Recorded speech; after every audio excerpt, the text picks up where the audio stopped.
प्रयागराज महाकुंभ संगम पहुंचे अभिनेता राजपाल यादव, गंगा में विसर्जित की पिता की अस्थियां। पिता के किस्से याद कर भावुक हो गए एक्टर राजपाल बोले, बचपन में हल चलाने से लेकर लखनऊ में पढ़ाई तक पिता ने बहुत साथ दिया। राजपाल यादव ने पिता की अर्थी विसर्जन करने के बाद बोले, मेरे लाइफ के योद्धा थे।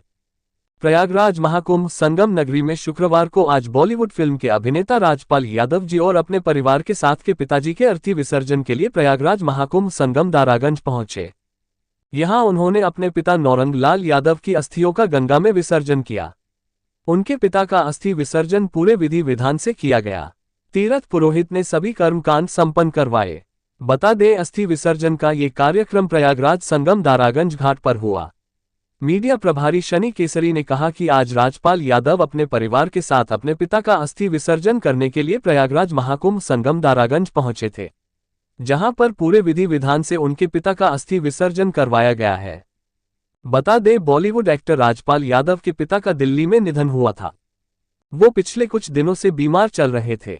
80 वर्षीय नौरंग लाल पिछले कुछ समय से बीमार थे। पिता की तबीयत बिगड़ने के बाद राजपाल को अपनी वर्क ट्रिप से वापस लौटना पड़ा था। राजपाल के पिता का इलाज दिल्ली के एम्स अस्पताल में चल रहा था। वहीं उन्होंने अपनी आखिरी सांस ली थी। उसके बाद उनका शव पैतृक गांव कुंडरा ले जाया गया, जहां उनका अंतिम संस्कार किया गया। इसके बाद राजपाल यादव ने सोशल मीडिया पर पोस्ट किया, जिसमें राजपाल यादव ने लिखा था कि मेरे पिता मेरी जिंदगी में मुझे प्रोत्साहित करने वाले सबसे बड़े इंसान थे। अगर आपने मुझ पर भरोसा नहीं किया होता तो मैं आज वो नहीं होता जो हूं। मेरे पिता होने के लिए शुक्रिया। मैं आपसे प्यार बहुत करता हूं। इस मौके पर योगेश यादव जी, मोहित शुक्ला, सनी केसरी, सुधीर निषाद, बबलू यादव, इंद्रपाल यादव, चंद्रपाल यादव, प्रदीप सिंह, संदीप यादव, अठाईराम इत्यादि लोग उपस्थित रहे। खबर जगत के लिए विनोद कुमार की रिपोर्ट। यज्ञ करने का तो विश्व कल्याण हेतु सपना था, और ये दद्दा जी के अंतर्विलीन ब्रह्मलीन होने के बाद ये जो कुंभ था वो पहला मौका था, लेकिन उसमें पिताजी का स्वर्गवास और आज इस कुंभ में उनकी अस्थियों को जो है श्री गंगा में करने का जो है, इन हाथों को आप सबका शक्ति मिली।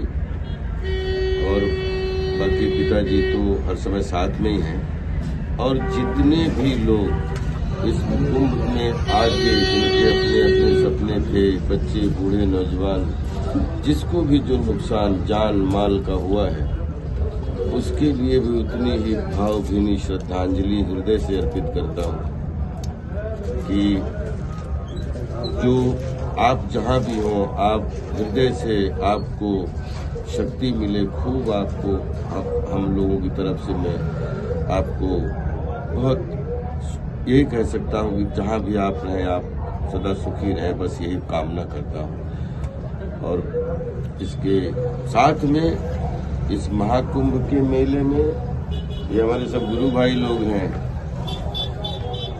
आज 20 साल से जो है इस पद्धति का बड़ा, जैसे नंगे पैर और गंगा की पावन तट भूमि पर घूमने का, कुर्ता धोती पहन, कमीज धोती पहन के जो सौभाग्य मिलता है, तो जीवन में 9 कलर पहनने का सौभाग्य मिलता है। लेकिन मेले के रूप में जहाँ पे एक ऐसी आस्था, एक ऐसी श्रद्धा की डुबकी, जिसमें कोई किसी का नाम नहीं जानता, कोई किसी का दाम नहीं जानता, कोई किसी का काम नहीं जानता, लेकिन इस रज को हर आदमी, इस गंगा तट को हर आदमी पहचानता है। ये विचित्र मेला है, अद्भुत मेला है, और ये मेला बहुत शक्ति देता है, बहुत भक्ति देता है, बहुत आस्था देता है। और दुनिया में हर मेला सजता रहे, वसुधैव कुटुंबकम, और सारा संसार एक परिवार, और हर परिवार सुखी रहे, हर किचन सुखी रहे, संसार सुखी रहे, पुण्य भले, महाकुंभ चले।